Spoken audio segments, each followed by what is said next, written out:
All right, what's up, everybody? Welcome to the first episode of Tell the Truth. We got my man CJ, you got DG.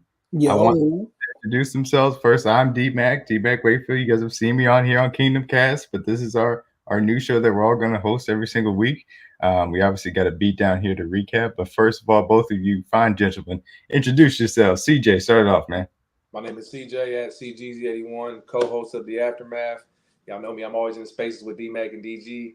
We bringing this new show to y'all. Super excited to break down a lot of things. Hold everyone accountable. That's the goal here. So, DG, tell them how it is. yes, sir. As y'all know, I'm DG, DJ DG on Twitter at Keep It Prolific. I do a lot of music spaces on there from time to time, Chiefs High Spaces in Tipville, if you know me from there. And just always in the Chiefs community, talking ball, just trying to absorb as much knowledge as I can. So, you know, just glad to be here, glad to be ready, and glad to kick this thing off, man. Yep, like CJ said, we're here to hold some people accountable. Give it to you guys straight, sir. Appreciate you guys for joining me on this new show, man. So yeah, let's kick it off. So of course, everybody knows we started off here with a blowout, a game that was more intriguing for who was in the stands than what was actually happening on the field. Whoopie gang. Yes, that we have a bunch of new Yeah. people hopping on the bandwagon, to say the least, here trying to learn about football, and that's always funny. We got to start But yes, friendship bracelets. Look, the team that listens to Taylor Swift stays together and wins together, so you know how it goes. But yeah, so a beatdown to say the least against the Chicago Bears, a team that was reeling, to say the least, trying to come into this week and showed it on the field as the Chiefs dominated on defense, got off to a fast start, and were able to cruise pretty much in the second half and able to sit down Mahomes for a few drives there in the fourth quarter, even in the third quarter, because of just how bad the beatdown was. So because of how great this defense has been to start, I feel like we should start on that side of the field. And obviously, this is with the caveat. This is a team in Chicago Bears that has serious issues with its play calling, has serious issues with its offensive line, and has serious issues at this current moment in time with this quarterback as well. So I want to start off for you guys. What were your big takeaways? Just anything you guys really wanted to highlight to start off. CJ, you can start off, and then we'll go to DG. I mean, overall, like you said, the Chicago Bears are low key a dumpster fire right now. Definitely didn't expect it to go this bad. I knew they would struggle because it's a big transition from being a team that literally had the number one pick. They just traded it away, so they were a bad football team expected. But I didn't expect their offense to look this putrid just because of the fact their run game was so prolific towards the end of the year before. And they added athletes to that team, being DJ Moore, and added more athletes to that offensive line with Darnell Wright. So for them to be that bad, that was definitely shocking. But overall, the offense handled business. The defense has been obviously the talking point of our team the whole year. They've been playing outstanding from games 1 through 3.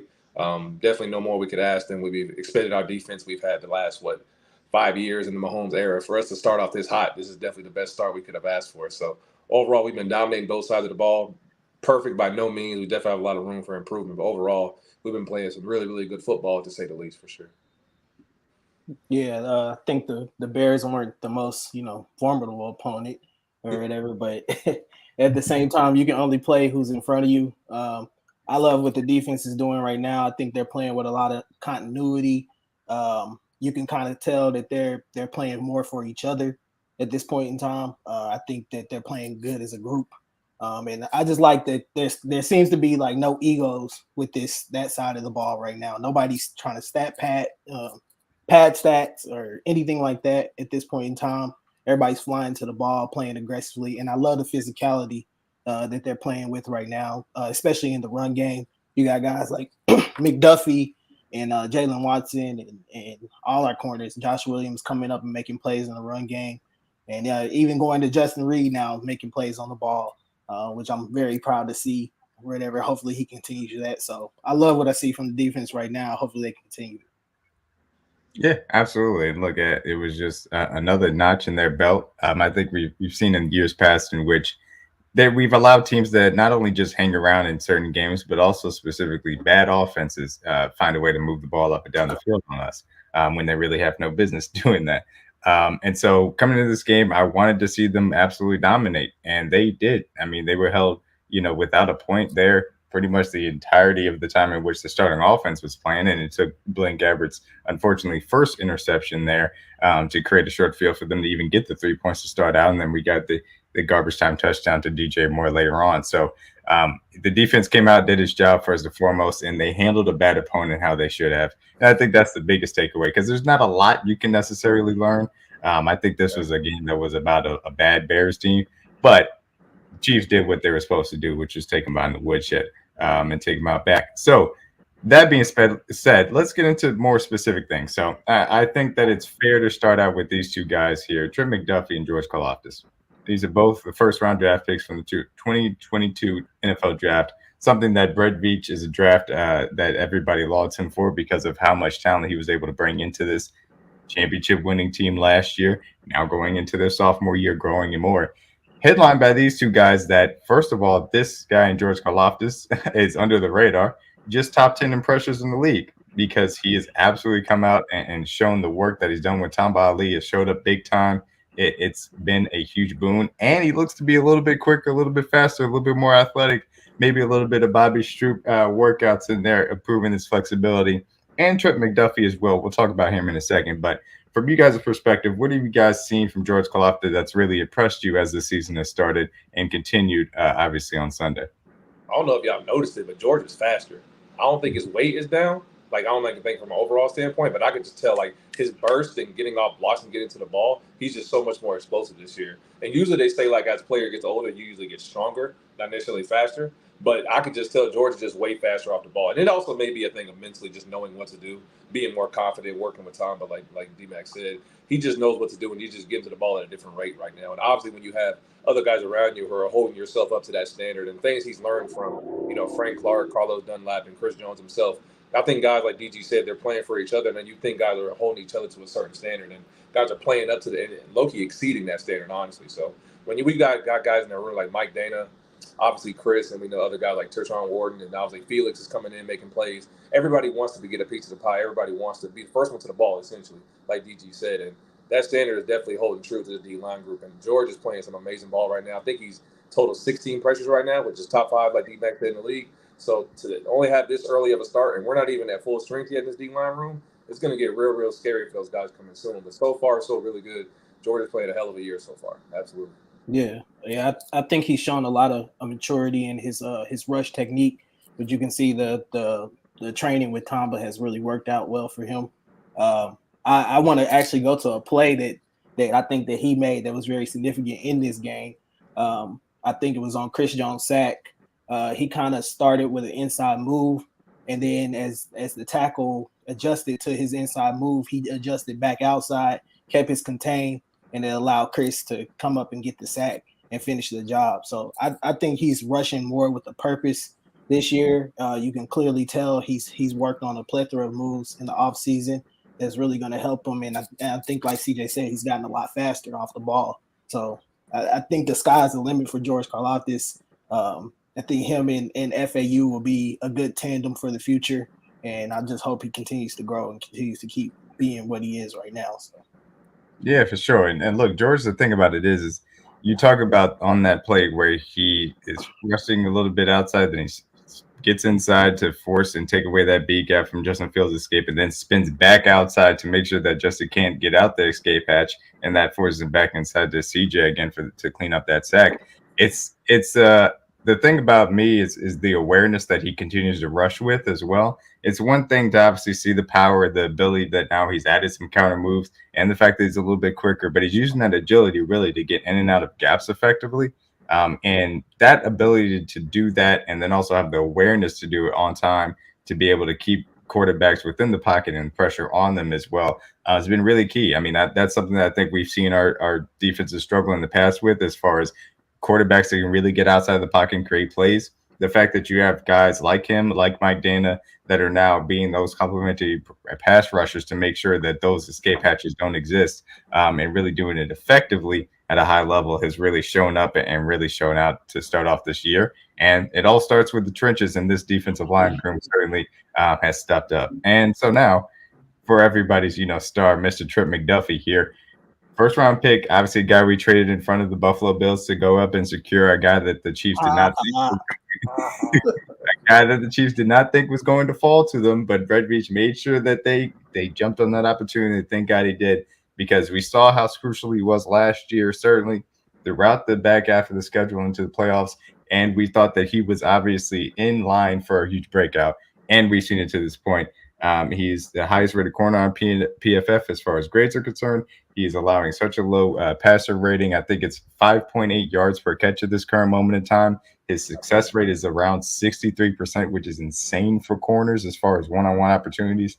It's a great start for Trent McDuffie, to say the least, and it shows up on tape, certainly. So, CJ, well, we'll have DG start off for this one. What have you seen from Trent McDuffie in his second season as the first-round pick from last year? Man, all pro potential. I think the sky's the limit for him, and I honestly think Trent's probably going to be a top 5 corner in this league someday. That kid is a star. The main thing that I would love to see more for him is to get his hands on the ball a little bit more, get some picks. It would be nice. I know that would add to that all pro status, but just staying consistent, man. He's got sticky coverage. He's like a magnet. And every time I see them try to either throw a go route on the sideline or something like that, like he's strap city, man. So I'm thrilled with his potential and where he's going. I think that man, all pro, dog. Like that's all I can say. Like all pro. I feel you on that. Go ahead, CJ. I completely agree with DG. He's doing everything right. And DG, to your point, he technically is getting turnover because he's forced 2 fumbles this year. It may not be picks. I just want the picks, you know, the interceptions. So little by little, baby steps. I like the flashy stats. Yeah. I want to see him get the turnovers too and get the picks, because that's what separates good DBs from great DBs, is getting their hands on the ball when it's in the air. So, and like DMac said, he's doing a great job of not allowing catches. And he's always been a great DB at staying in phase. He does a great job of not really falling for double moves or anything. So, and it's great to have 2 DBs you can actually trust to play inside and out. Having him and Snead is such a great combo. We haven't had 2 corners like that in a long time. So to have a guy like Trent, and actually I made a joke of it on our other show, I think Trent is low-key our 4th best tackler on our team, because he had 5 tackles in the Chicago game. And usually your DBs are your weakest link when it comes to tackling. And after like Nick, Drew, and Snead, Trent may be right there at 4, because I rarely see him miss tackles anytime they break outside and try to get to him. So for a kid that be this young and to have such a complete game, because most DBs don't like to tackle, I mean, that's not your job. Your job is to be a cover corner, not necessarily to hit. So a guy to be that confident that we know we can put him on any receiver, anywhere on the field, and we know he's going to do his job. A kid that can also go out there and get his head dirty and make a play on the ball. And like DG said, get a turnover. He's checking all the boxes what you want in a corner to be that all-pro status.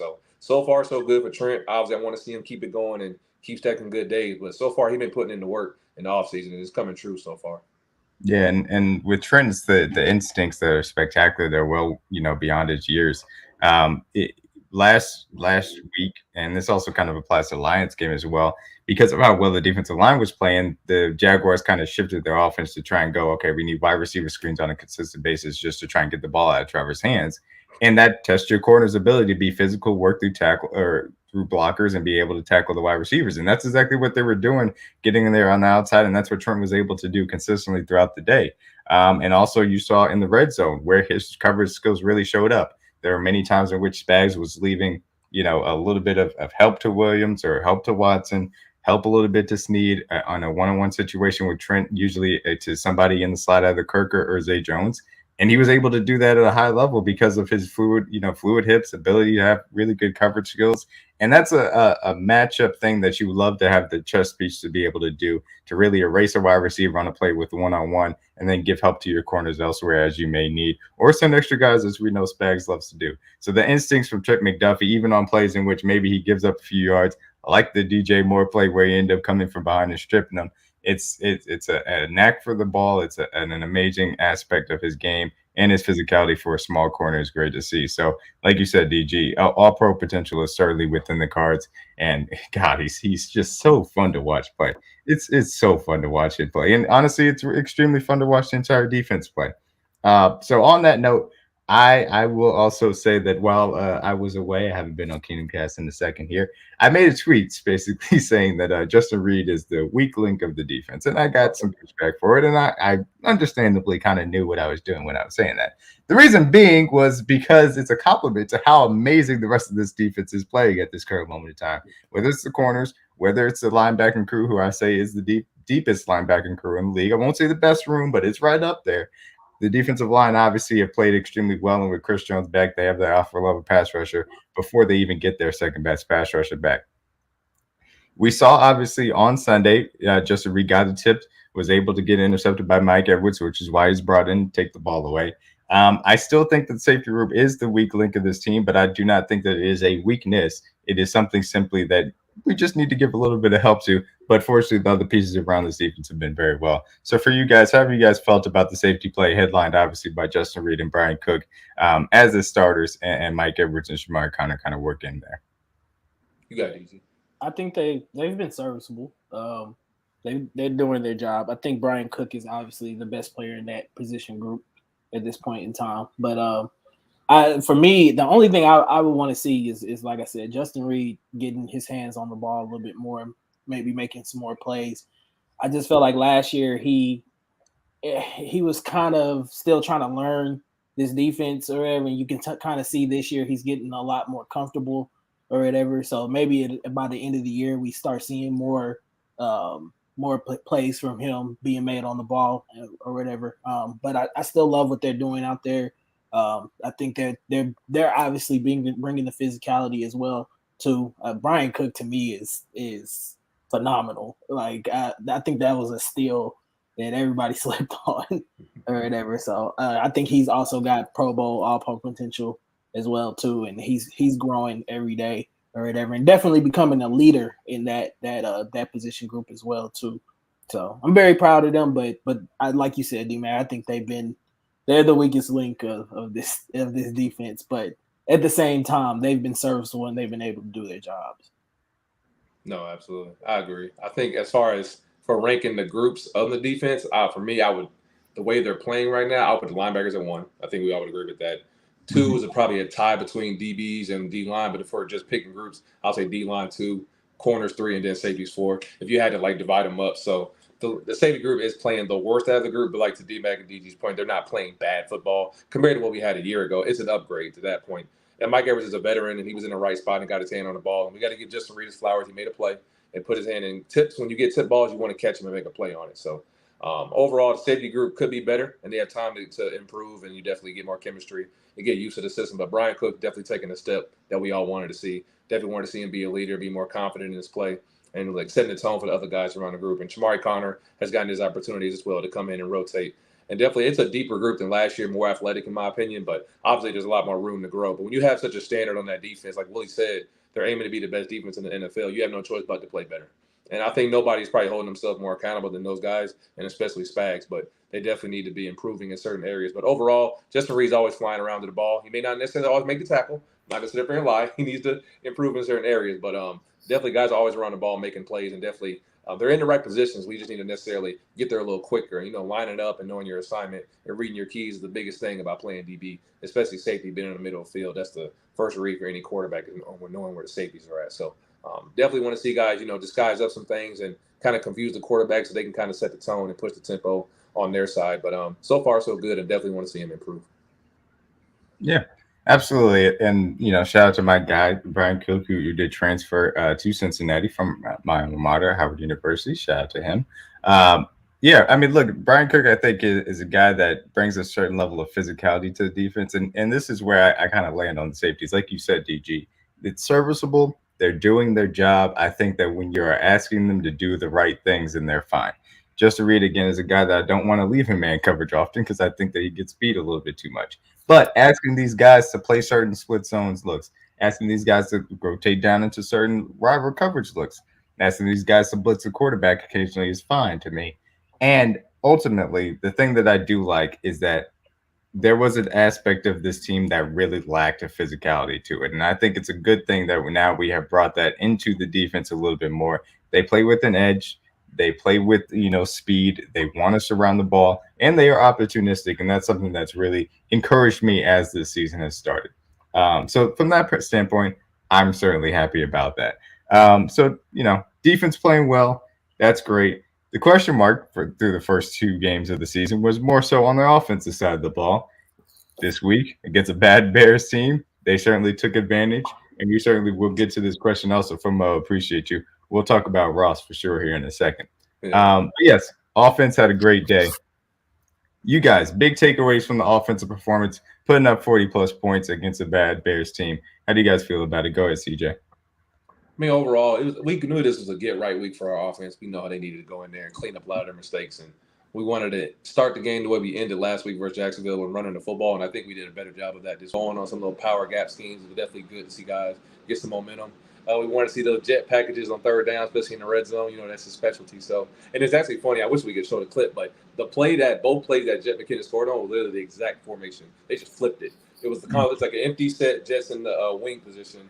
I think they have Rashid to his outside and they motion Sky across. First time they just shoveled it to Jet. The second time they just sneaked Jet into the flat. So it's almost like the corn dog. They just did the exact same play and flipped it. So it was definitely good to see Andy and Nagy find something that they like in the defense and go back to it. But overall, I think the offense they asserted themselves and, kind of got that confidence back. And you can see guys were a little annoyed when they were like having to answer questions like, why is the offense struggling? And it's the early part of the season. The first 4 or 5 weeks is when you start getting your mojo going. But usually with an offense like ours, they expect us to hit the ground running and guys that have like no hiccups, no mistakes. But Tribe missed game 1 and it wasn't the prettiest. We had a lot of drops, and we kind of cleaned that up game 2. Still missing some little things here and there. One play that I noticed, Rashid Rice is running his big, and he noticed he needs to throttle down because there's a safety coming towards him. But he just throttled down a little too slow, and then Pat still overthrows him like a hair. But those are like little things they're getting better at every week, and they're getting more towards that chemistry and everything be on time and on target. So, but overall, I think the offense did a good enough job. And like DMac said, you can't take too much from it because it is the Bears. But at the end of the day, you want to prove yourself and show your assertiveness. I think they did that last week. Yeah. Yeah, I feel like they definitely showed that they found a rhythm, and especially in that game. I think for the most part for the season, silly penalties have kind of killed us in certain situations. Although some of them out of our control, Juwan Taylor has.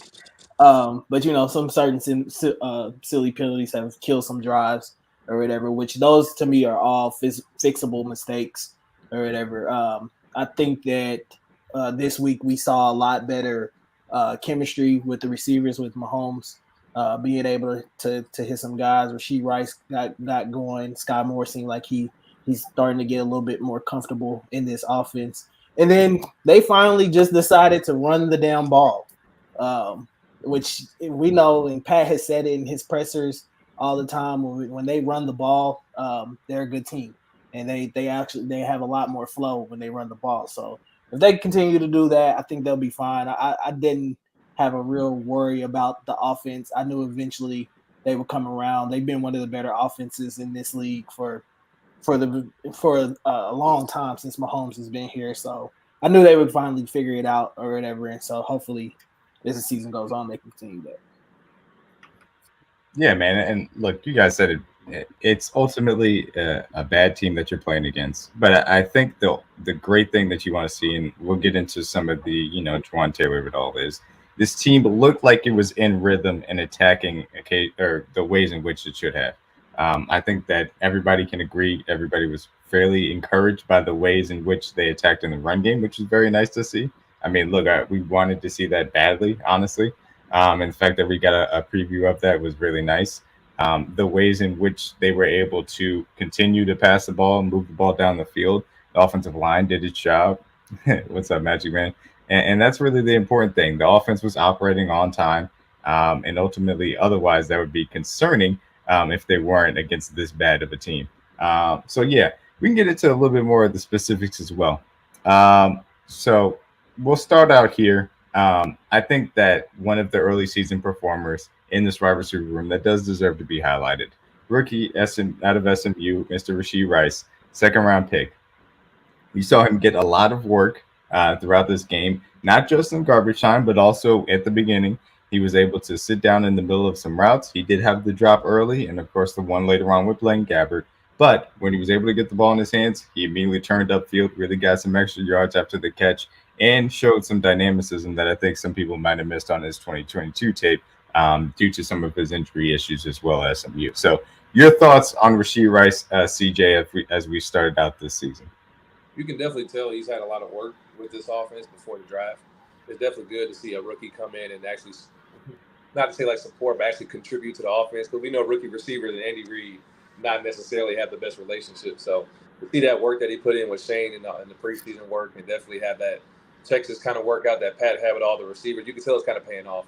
Because he came into camp a little more confident, and we kind of see it in one-on-ones and when they were doing their 11-on-11 work, where she was getting open very easily and very quickly, which is good to see. And also the post injury that he had last year, to DMac's point. So it's good to see Rasheed get involved in the offense. They kind of have him playing a lot more slot. In my opinion, I think that's kind of easier for him because you don't have to necessarily learn all three spots, X, Z, and whatever they call the A for the third receiver spot. So to see him come in there and contribute to this offense as a rookie receiver is definitely great to see.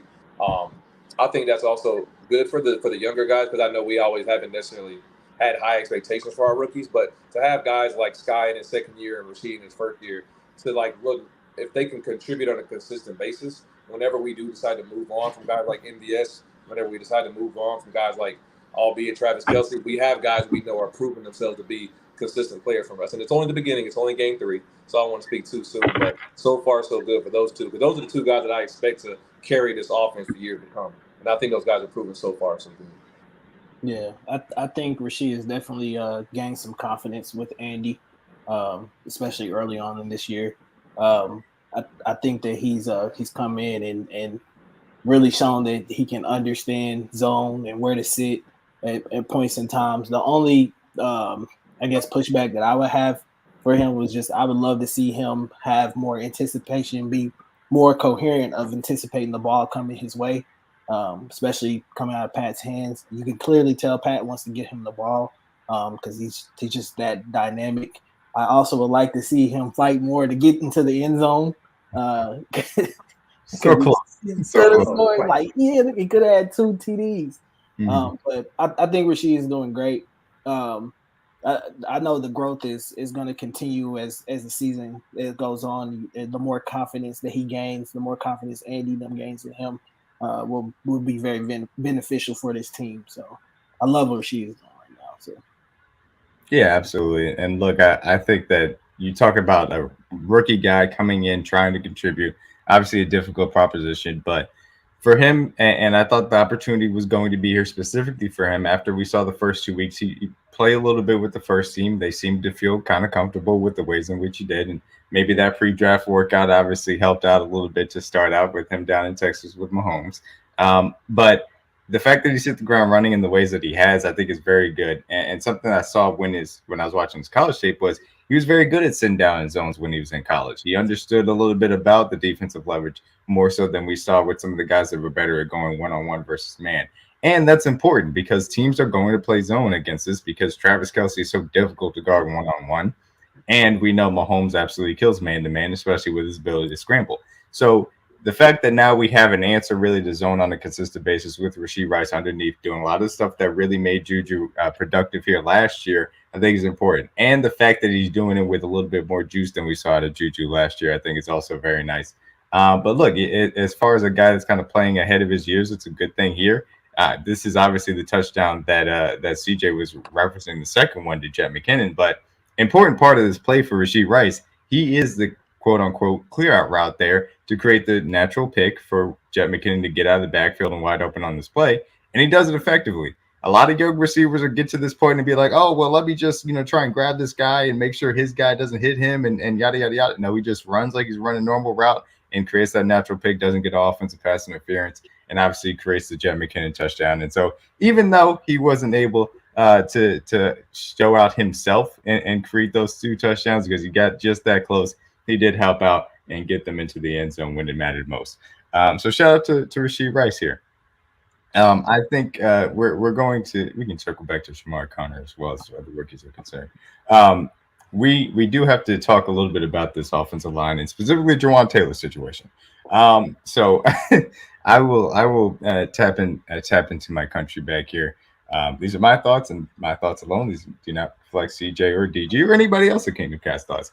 What the NFL is doing to Juwan Taylor is a joke and a travesty at this current moment in time. And I've done this, and you probably might be, if you do follow me on Twitter, what's up, T-Bone? Some of the tweets that I've put out over the last few days about other tackles that are clearly lining up off the line of scrimmage, because I'm specifically doing that so that you guys don't think that I'm crazy or anybody else in Chiefs Kingdom is crazy, because we see it happening on a consistent basis, and only one guy is currently being called for it. Because of Chris Collinsworth and Mike Tirico's emphasis on it on Thursday Night Football, it became a big headline. And therefore, that means that the NFL had to put out a memo specifically saying that Juwan Taylor is going to be looked out for it. And yes, they said, and other players, but nobody else is being called for it. So that means that only one person is. And Andy Reid, through a source, apparently also put out Prince Taya Winogo and Donovan Smith to align at a deeper depth than Juwan Taylor was, just to test out that theory. They didn't get called for it.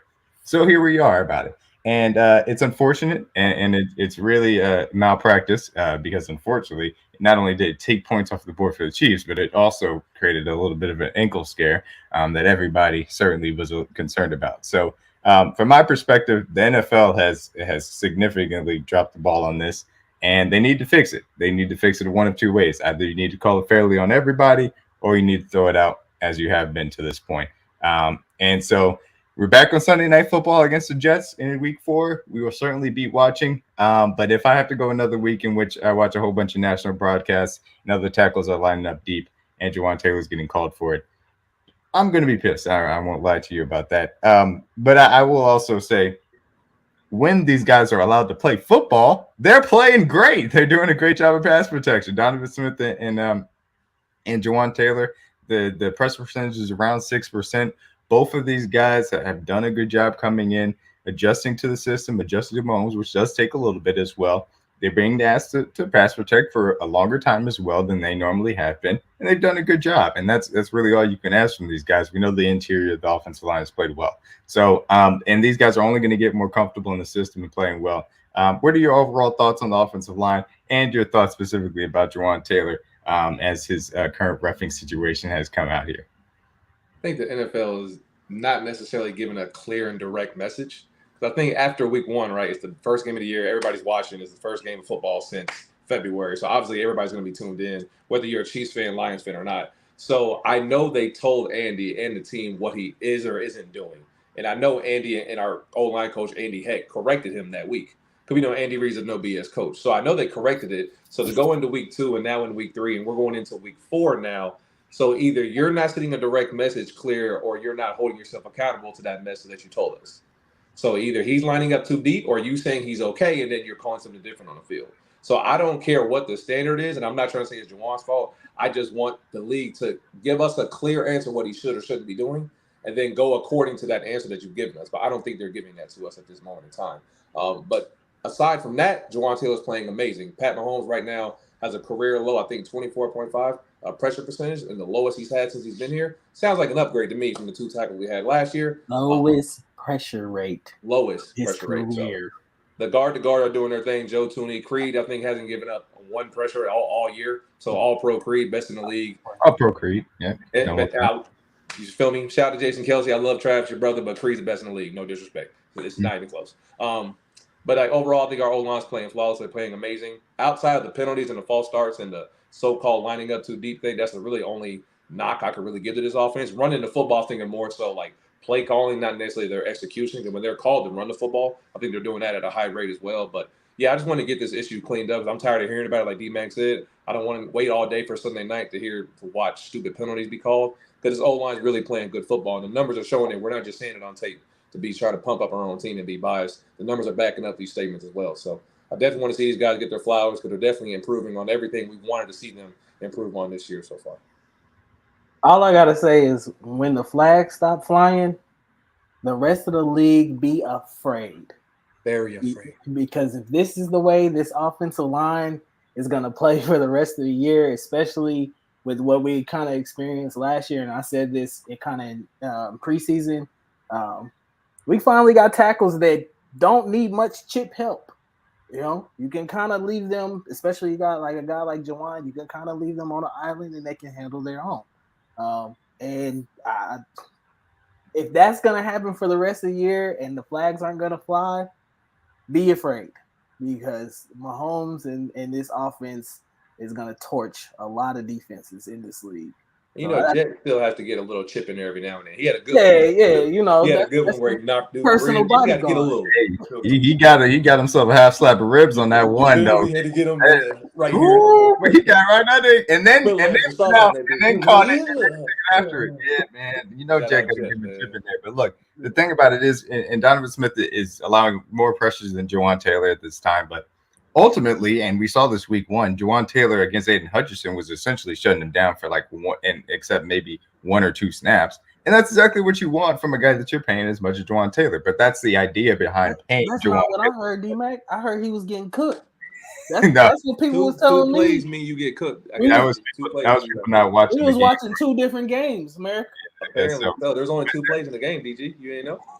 They don't That's play 80. the point. Jawan Taylor can be left on the island, and now Donovan Smith, if you do need to help, you can give him that help occasionally, but he's still fine over there. And that coming from a time in which you had to hold both of your tackles last year, now you can design things around that effectively and really give help where it's needed, rather than absolutely being desperation and having to use more 6 or 70, even 7-man protection schemes. And that's the important part, because Andy Reid likes to get all 5 out when he certainly can, to say the least. And also say, CJ, to your point, it's a very good point. The execution in the run game is not the problem.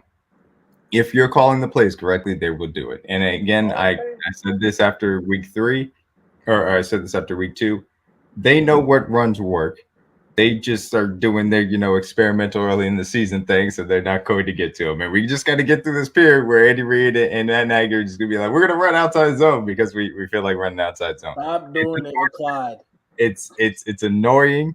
I wish we didn't have to do it, but they're going to do it anyway, so we got to go through it. But I know that when they know we got to have it, they will go to the proper run scheme, and that's ultimately the production. So going into week 4, I will ask this, from you guys. What do you want to see most as we go into this week 4 game against the Jets? Obviously, a very good defense, a struggling offense, especially with their quarterback as of right now. What do you guys want to see happen in one aspect of the team's performance carrying over from week 3? Definitely keep Pat's jersey clean. This is a very good D-line group. Probably the best one we'll probably see. Arguably this year is a very deep group. Quentin Williams obviously is an all-pro, one of the best in football. They got a lot of guys on that side of the ball that can make plays. Solomon Thomas, Carl Lawson. Who else did they draft this year? McDonald from Iowa State. Will McDonald. They got Jefferson over there too. So they got a lot of guys that can get to the quarterback and make plays. So it's a good secondary with Sauce Gardner and DJ Reed. Obviously, CJ Mosley's man in the middle. So they got some players over there. And I know they're a team that's kind of unraveling right now. They're kind of pissed off, and they're trying to figure out a way to make plays and trying to figure out a way to keep their team confidence up. So this is a team when you come in and try to take the game away from them early. So when you get a score early, get a turnover early, kind of take their heart out of the game. They already know they're going to be juiced up because it's Sunday night, but kind of bring back that kind of weary feeling when they saw Aaron Rodgers go down in week 1 versus Buffalo. When a team gets on top of them and you get down early, you know that offense is not capable of coming back. That's just the truth of the matter and the reality we live in now. So I want to see us start fast, give it a lead, play hard, and this defense, I want to start a trend of us getting a turnover every week. We're 2 weeks into this, 3 weeks into it now, so I want to see us get 1 turnover every week. I prefer it to be a pick to DG, like DG said earlier, but if we're getting a fumble and a scoop and score in any kind of way we can, if we start building those good habits, it's going to carry on to the playoffs, and that's something we want to see this defense take that next step in the next evolution of doing. So, yeah, I just want to see us start fast, give early. Don't give this team any hope. Don't let them stay around in the game. Don't BS them. The Swifties are going to be in the building. Taylor Swift announced she'll be at the game. So I don't know if that's our good luck charm. I don't know if she's helping us play hard or whatever. But start fast, start physical, and just do what you're supposed to do. Because this team really should. They got us at a 9.5 spread right now. They really shouldn't be in the game with us by halftime, respectfully. So I just want to go in there and play fast, honestly. Yeah, I think it's just the same message as last week. Go handle your business. This is a team that you should beat and beat pretty good. Zach Wilson, I know things are kind of different when not having Aaron Rodgers, and Zach Wilson hasn't had the same success that Aaron Rodgers could probably have. So go out there and handle your business. One of the main things I would love to see is get out of this game injury free. Please. Because we know this is especially a stadium, a field where some things have happened. It's, I think CJ said in the space earlier, it's kind of like a graveyard up there. But just be able to get out of this game injury free. Be smart. If you got to go down, go down. Don't try to fight for an extra yard or whatever. And then the main thing is just take care of the ball. Like last week, no turnovers, no silly turnovers or anything like that. As long as I think they do that, I think the Chiefs should win this game pretty comfortably. But go dominate. Go be the team that we know that you can be, and go dominate another. I hate to say it, go dominate another bad team. Make a bad team look bad. I'm sorry, absolutely. And look, I think that coming off of last week, the way that you approached that team that did not have a good offensive line, that had a bad, but in this case, a little bit more just bad quarterback, but Justin Fields was more so a struggling quarterback. You got to attack them. You got to put it on them early. I want to see multiple turnovers from this defense because this is how bad the matchup is. This is a quarterback that likes to hold the ball, that likes to not see where he needs to be throwing the ball, and usually likes to give it away to the other team. Take advantage of that and continue to put your stamp on it and dominate that team. That's the most important thing that needs to be done. As long as you're able to do that, things will work out just fine because I think this offense is going to be able to score points. But I want to continue to see them stay on time and on schedule as far as this offense is concerned. Avoid the negative penalties as much as possible. Jawan Taylor aside, anything that is out of your control as far as that's concerned, make sure you stop putting yourself into negative situations that we saw the first and second weeks that kind of made for an uneven performance as far as offense is concerned. Stay ahead of the sticks. If you get to 20 points and you're taking the ball away from them, they're not going to catch up. Their offense just simply can't. Take care of the ball, stay on time, stay on schedule. You'll be fine. Get out there and dominate the team. And like DG said, this is a scary place to play. So hopefully no injuries as we come out of this. Oh, down. Get down. Please, yes. We also have the Wednesday injury report. A few guys were limited. Chris Jones with a groin injury. He had limited snaps on Sunday. Continue to watch that as we go throughout the week. Kadarius Toney with his turf toe, kind of, a little bit injury. We'll see what exactly progresses as far as he's concerned. Also limited snaps. Hopefully we see those guys work back in. Nick Bolton with the ankle did not practice again today. Drew Tranquil equipped himself exceptionally well from the Mike linebacker position last week, as far as I'm concerned. Like I said, when, we saw Nick kind of go out with the Jaguars and obviously see him not necessarily practice all last week, I was like, it's okay if Nick sits. I feel we're covered with Drew, and that's perfectly fine as far as I'm concerned. And then also we had, I believe, Noah Gray with a little bit of illness. Hopefully we'll see him back as well practicing. But yeah, so as far as week 4 with the Jets is concerned, so we'll get here to a little bit of our look around the league because this was a little bit of a fun exercise I wanted to start here just to wrap up the show a little bit and make sure we're keeping tabs on the rest of the National Football League as we go through. So power rankings, everybody's favorite thing to do after a week wraps up. So I'll be keeping track and we'll send this out as a graphic later on as well. But guys, I mean, who's your number 1 team in the league right now? We'll see if we can come to a consensus here. I personally would be nominating. I know other people are going to look at one team. I would be nominating the San Francisco 49ers personally at number 1. That's what I got too. I'll go Niners. Yeah, I think the Niners are probably the most complete team right now. It's obvious. Defense side of the ball, offense side of the ball. So yeah, I would definitely pick them and put them at the top. Okay, good, because this is on that one. I think as we sit here today, we kind of have to give a little bit of credit here for the Miami Dolphins putting up 70 points against that team from Denver that is a dumpster fire at this current moment in time. Donkey. It is very difficult to put up 70 points in a regulation football game. Like, it's not been done since 1966. And they decided to lose by 50 while doing it. Just a spectacular dumpster fire right there by the Broncos. I assume we all can kind of agree here for the Miami Dolphins, undefeated, 3-0, being the number 2 team on our power rankings here. Yeah. I don't like the opponents that they face, though. So I think that's I can't knock 70 points, even though it is against the Yeah, you know, right. 70 is 70. This But isn't that- college football last time I checked. So That offense definitely looks like it's firing they're off all fast, bro. cylinders. They're fast. They're fast. They're really fast. That's to say the least. And look, here's the thing. You say you don't like the opponents. Well, they have a really good one coming up here in week 4. That's going to be a heck of a game to watch. Miami at Buffalo. Right. Going to be a very interesting test for both of those times, for both of those teams. See where exactly they're at. So now, number 3. Where do you guys want to land here? There are a few options. I think I would give a slight edge here to Philadelphia, still undefeated. Maybe not as great of a performance as well. But do you guys think the Chiefs should be ahead of Philadelphia as of right now? In my opinion, no. I think Philly, the way they're running the ball right now, especially if they make the playoffs, and that really can translate well in the playoffs. So I just feel like right now they're kind of a complete team, kind of like the Niners as well too. I think that offense, the passing game for them is kind of struggling. Yeah, AJ Brown with some drops.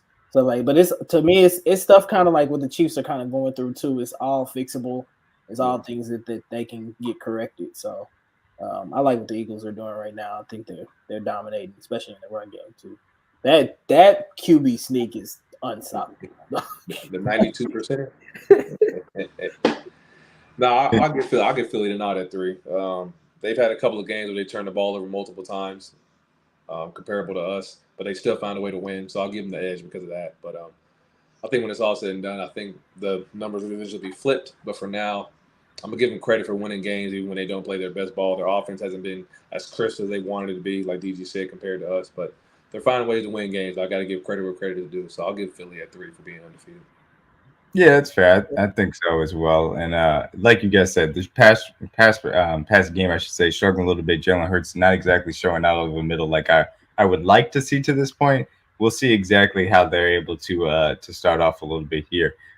So yeah, 4 and 5. I think this is a very interesting conversation. 2-1 teams, AFC powers that we've seen over the past few years. Obviously, the Chiefs multiple times besting the Bills when it mattered most. Chiefs wins over the Jaguars, wins over the Bears.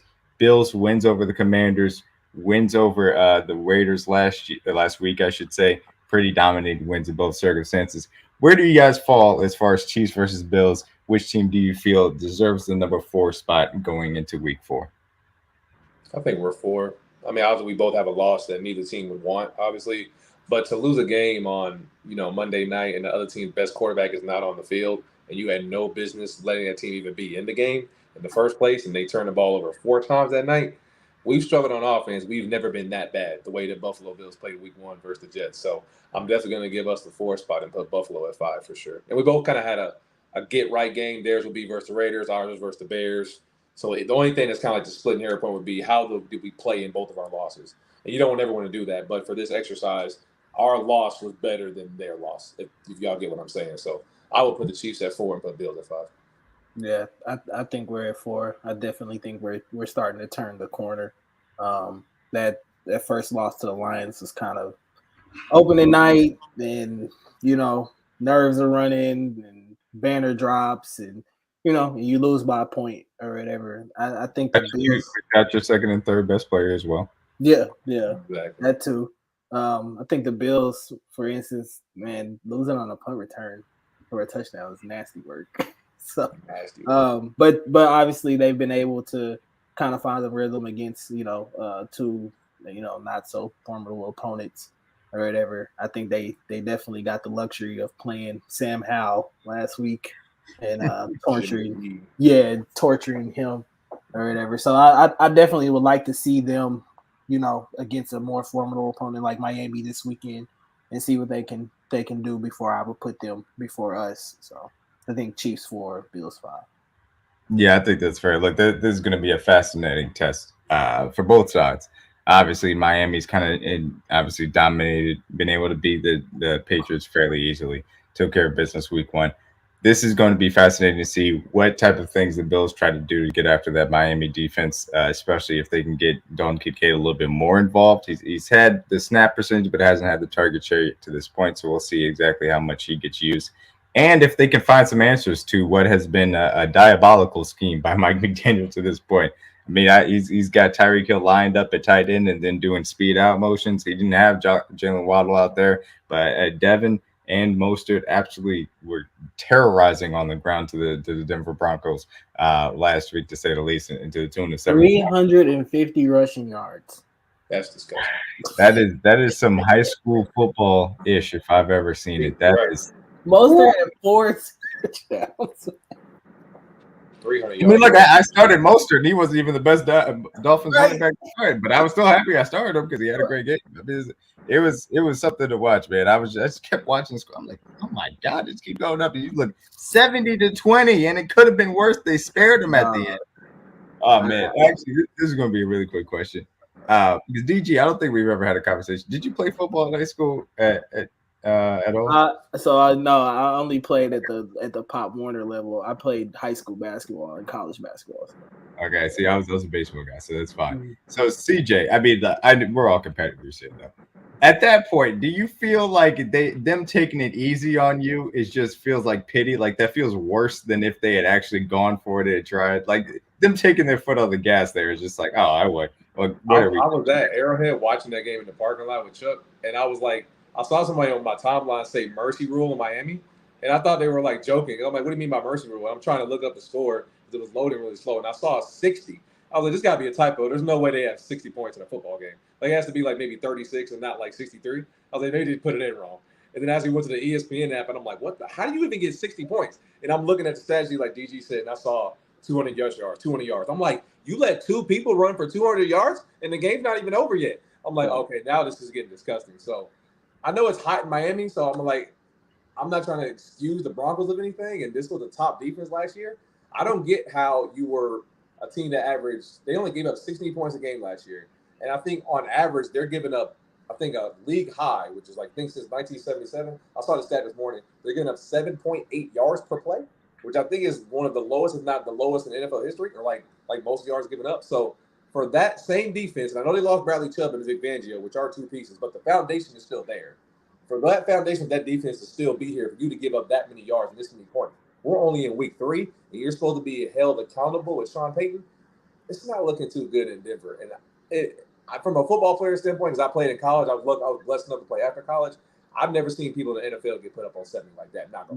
I've seen 50. I've even seen teams touch like 60. 70 is literally like some college, like DMac said, high school type stuff. Yeah. I've never seen that in the NFL game, especially early on in the season too. That was like IMG versus what was this? Bishop Sycamore. Bishop Sycamore, exactly. That was nasty. No, I was watching the game on. I was watching Red Zone because all those games were on before our game obviously came on, and Red Zone couldn't even turn away from their game because every time you looked up, they were back in the red zone. Yep. It turned to the Dolphin Red Zone. So like even I forget. I think his name was it Scott Hansen who hosts. Red Zone. Yep. Like, every time he's like, "Well, Dolphins are back in the red zone once again." So it was getting crazy after a while. 70 points. That should never happen. I don't know whether to laugh hysterically or feel bad for the Dolphins. Obviously, something in Denver, like CJ said, with Sean Payton and that chemistry with Denver is not working right now. And that's bad. Which I think a lot of people kind of embarrassing. We saw the offensive lineman Bowles in the locker room. He looked extremely fed up. So defeated. He was like, all I've done is lose. Boy, look bad. All I've done is lose. They had I would love to feel bad for him, but no, I don't feel like that. Look, here's the thing. It is what it is. Everybody was like, "Oh yeah, everybody," you know. So man, what up, Swifty? Nobody's told a lie. It's tell the truth. We don't tell no lies around here. We tell the truth on here. Come on, Chuck. No, look, it's crazy to think about because all the talk this offseason was like Sean Payton's going to reinvigorate Russell Wilson. That the team is going to be held accountable. I'm like, look, y'all are not looking at this from a pure football standpoint. Evero was a really good defensive coordinator, even after Vic Fangio moved on, even after they traded Bradley Chubb in the middle of last season. They still were a good defense down the stretch. Exactly. But this year they've swapped out for Vance Joseph, who does not run the same scheme, isn't as good of a defensive coordinator as Evero, and they suffer significantly, from it. And I think people completely overlooked that as they were trying to project the Broncos going forward into this season. And obviously they suffered forward to the tune of 70 points last week. So that's the top 5 for right now. So as we get into it a little bit more, I think it's about 3 teams kind of in this next mix. Cowboys, Ravens, Browns here. Cowboys obviously suffering the loss here at the first loss of their season to Arizona Cardinals, going in as double-digit favorites, ended up losing by double digits, and absolutely got gassed on the run game. I mean, the Cardinals and James Conner were just killing them on the ground throughout. The Ravens lost a close game against the Colts, a little bit of controversial non-PI call in that game, still going to overtime versus Gardner Minshew. Obviously not a game that they would say that they should have even been close in as far as that's concerned. No, we know, Chuck, we know.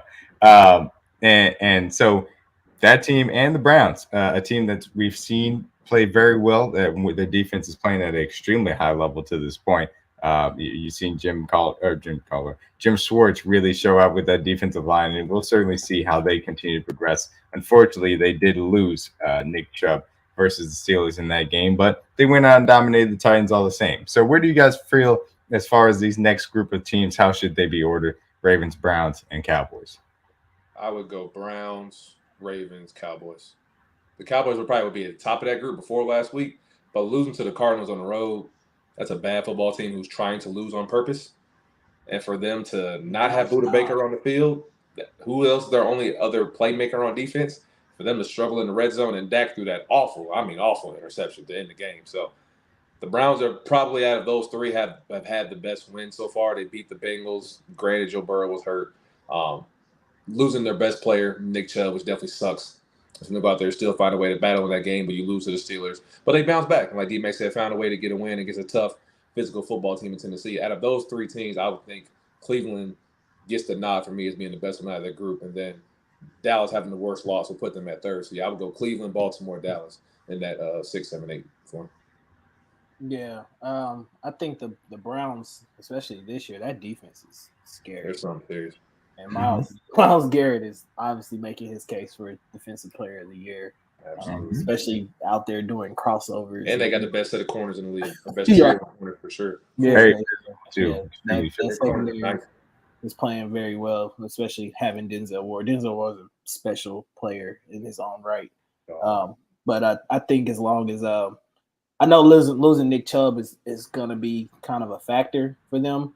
But I think if Deshaun can kind of manage, that team and do some of the same things that he was able to do in Houston, which we seen, there's some times where you see some flashes of that guy coming back.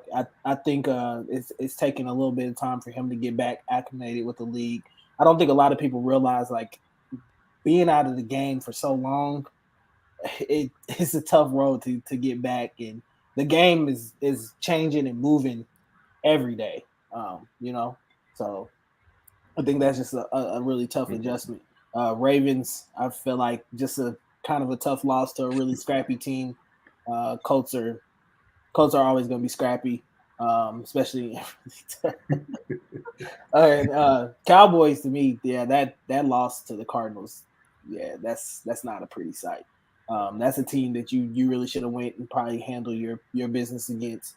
I know a lot of their fans were discussing that the penalties were up there, and that's something that they can get corrected or whatever. I still feel like the Cowboys can be a competitive and possibly a contender this year as well if they can get some things corrected. But yeah, losing to that Cardinals team when they're tanking, not a good sight. So yeah, you definitely deserve to probably be put at 8.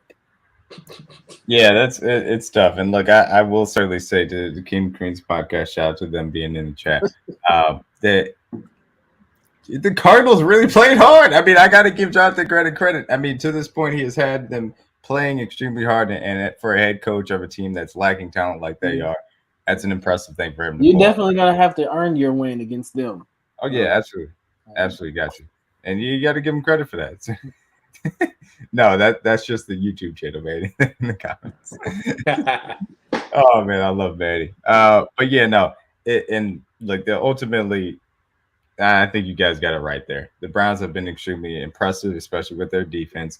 And I thought it was a put up or shut up game with Deshaun Watson because I was coming into this game. You lost Nick Chubb. The Titans have a really good run defense. You were going to have to win this game with your arm, and that's exactly what he's able to do. Had an incredibly efficient game. I think it was 289, 2 touchdowns.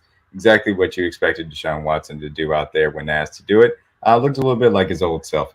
The Ravens came in, obviously a tough game that you end up dropping to Gardner Minshew. I think it's fair you drop down a few spots. Cowboys lost to the Cardinals. You got to drop them down a few spots as well. So look, I want to do this with a little bit of a twist. So there's a ESPN article that normally comes out called the bottom 5 teams or whatever every single week, and I think it's a little bit of a fun twist on power rankings. So the 9 spot here, we're going to go ahead and just leave it up to a few teams. You guys can kind of, nominate a team as you feel. Lions, Packers, Seahawks, Saints, Steelers, Colts, a team that's leading the AFC South right now, or the Buccaneers, obviously, that suffered their first loss. Either one of those teams that you feel would feel great about the 9 spot, and then I'll give you guys who the special 10 spot is going to be for this week. Ooh, that's interesting. I like the Colts. I was about to say I like the Colts. They got 2 good wins. They went on the road. Yeah, they're scrappy, man. Like get on the road and win in Baltimore. You beat Trevor Lawrence and beat Lamar Jackson once with Gardner Minshew. Yeah.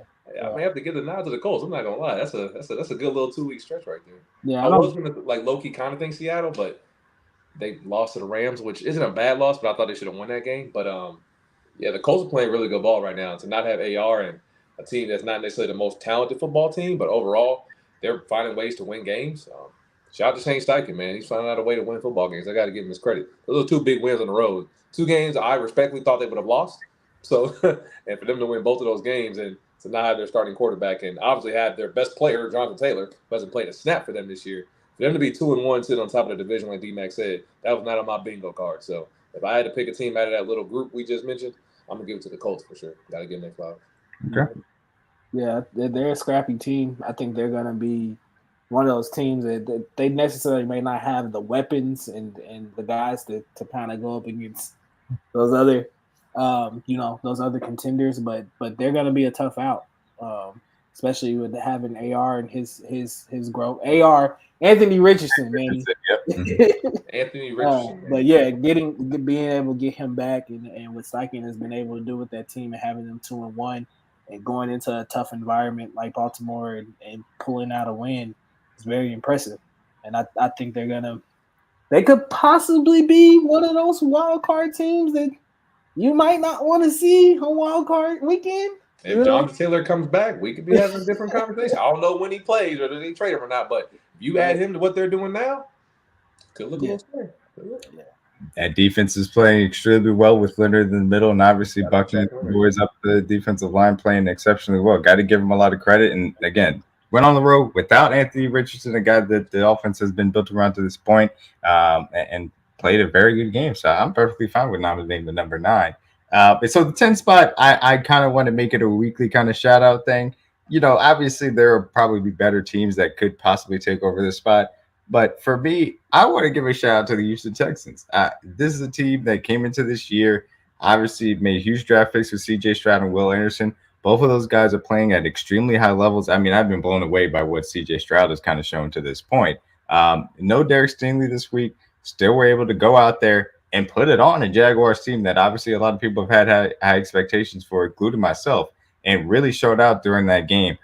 So I got to give them a shout out, and with Tank Dell. And they played very well as well. So you guys, any thoughts that you have on the Houston Texans this week? A little bit of surprise win against Jacksonville. Houston playing good ball. Go ahead, DJ. I would like to personally thank CJ Stroud and Tank Dell for winning my fantasy game last week. AR, I have Anthony Richardson as my quarterback, and he was down, and I picked up CJ Stroud in free agency, and I also got Tank Dell, and they balled. So thank you guys for going out there and putting up a good performance. I think CJ is hasn't thrown a pick in how many attempts now or whatever. I think he's really come in the league and shown that he can play this game at a high level. I know there's going to be some growing pains eventually coming, or whatever. But he's definitely shown that he has the poise and the presence to play in this league. And I think Tank Dell is definitely a weapon that a lot of people slept on in the draft. So they definitely got some chemistry going there. Hopefully they can continue that success. I like what the Texans are doing right now. Shout out to D'Amico. No, shout out to Miko for sure. To go into a game on the road versus the Baltimore Ravens was a very explosive team with a lot of explosive players. That no Stingley, no Jalen Petrie. To go out there without your two best DBs, and they went out there and played very well and kept that offense. And I know it was raining, so there was a lot of weather on the East Coast this past weekend, so kind of take it with a grain of salt. But overall, they gave Lamar a lot of confusing looks and made him make some mistakes, and didn't really let their run game get going too much. So be on the road without two of your starters and not have I think who was it? Titus Howard's out there, right tackle. Laramie Tunsil didn't play this past week. Oh yeah, their offensive line has been decimated, which has been impressive for them. CJ's still playing well. That's what I'm saying. Like, O-line's missing starters, your secondary is missing starters. You're going on the road against a team that we expect, or most people think they're going to be playing us in the AFC Championship game, correct? Well, they played the Jaguars in the one. Sorry, the Jaguars first, and then they went on, obviously, to play them. So, But now for the Texans to go on the road and obviously play that well, and it's funny. I think I saw the stat. I think they've won the last five games on the road in Jacksonville. I think they've won those. Yeah, if I'm not mistaken. Yeah. So they usually play the Jaguars really well in Jacksonville, which is very odd to see because they've had so many good teams, even back to the Jalen Ramsey, Calais Campbell days. Then to go on the road and C.J. Stroud to be everybody mostly thought Bryce Young was going to be the best quarterback in his class, and it's probably too early to say so because Bryce has only played so many games. But C.J. Stroud has definitely exceeded his expectations for me to go out there and obviously to get a connection with Nico Collins early and Tank Dell to DG's point. And they really haven't even featured Dameon Pierce too much in this offense, who I expected to take a big jump this year. But being more of a pass-heavy offense compared to being run-heavy last year to their quarterback play is also a difference as well. But no, C.J. Stroud definitely deserves his flowers. Struggling online, defense isn't really necessarily having their most healthiest season start so far. But for them to go out there and, like you said, not turn the ball over, which is usually what's common for rookies, I got to give CJ his credit for sure. And he has my name, too. So. Right. Yeah, shout out to Stroud, man. No surprise that he's come in and really been, as I thought, the highest floor type of prospect as far as the big three quarterbacks were concerned. And you just see it's just incredible poise within the pocket. He's so comfortable. Even though there's chaos coming around him, he's having to slide step a little bit, move out of the way of some pressure because, again, that offensive line has suffered a lot of injuries to start this season. And you just see him calmly delivering the football where it needs to go. And they're running that kind of Niner system that came over from San Francisco with D'Amico and the offensive coordinator well. And it's really worked out at a high level, and I got to give him a shout out for that. Shout out to Tank Dell as well. Shout out to Tank Dell as well. And he's played very well, certainly coming in, fitting a little bit with Robert Woods, Bobby Trees being a little bit of that veteran presence in that locker room. And that defense is flying around. You got to give D'Amico credit for coordinating that high level of defense. And I think it's all centered around Will Anderson, who so far to this point has been worth that high of a draft pick and lived up to the draft hype. Shout out to him. But yeah, there we are. I mean, right around the hour mark. Appreciate everybody for coming in. Glad we were able to get that first part of the Power Ranks are concerned. And going into week 4 at the Jets for the Chiefs coming in, man. Let's see what Manny had to say. Hey, Rashid Rice is showing out, man. He's got the highest yards per route run, as far as, rookies are concerned, man. You got to give Rashid Rice his credit, dog. Come on, Manny. Get me on Rashid. Anything you guys want to talk about before we go ahead and get on out of here, man? To Manny's question, yes, I still believe in Trevor Lawrence. I think that they can turn it around this week. I think they got a good chance of turning it around in London this week against the Falcons. So it's their second home out there, right? They got a back-to-back out there. Right. Yeah, that's crazy, man. 2 games in London is crazy. But yeah, they definitely think the Jazz can turn it around. Teams always kind of, you see even from the Chiefs, teams kind of tend to start slow or whatever. So they'll figure it out. Doug Peterson and them will get it turned around. My biggest point, I just want to stay healthy this week. Obviously, we know how much of a death zone that MetLife is with all the boneyards they've had out there. So just to see guys leave the stadium, no major injuries, no career-ending anything. See guys go in there, play a good game, play clean, hopefully no stupid penalties, even though I'm not going to hold my breath. I just want to go in there, play good football, dominate, get the win, and we can go home, and then we're on to Minnesota after this. So that's the only thing I'm worried about. So Yeah, I certainly feel it. And look, you're absolutely right. And I also still do believe in Trevor Lawrence. The kid has a lot of talent. I'm not going to give up on him. And also, he's played fairly well to start this year. Like, there's been a little bit. I think he leads in EPA per play dropped as far as passes the wide receivers have kind of given up on to this point. So I think we're going to be okay as far as Trevor Lawrence progressing and still being able to live up to some of that draft hype. But look, week 4 has a few really good games for us to look forward here. Obviously, Dolphins and Bills, who renamed Ravens at Browns, who obviously checked in here at 6 and 7 on our power rankings. It's going to be a fascinating game to watch.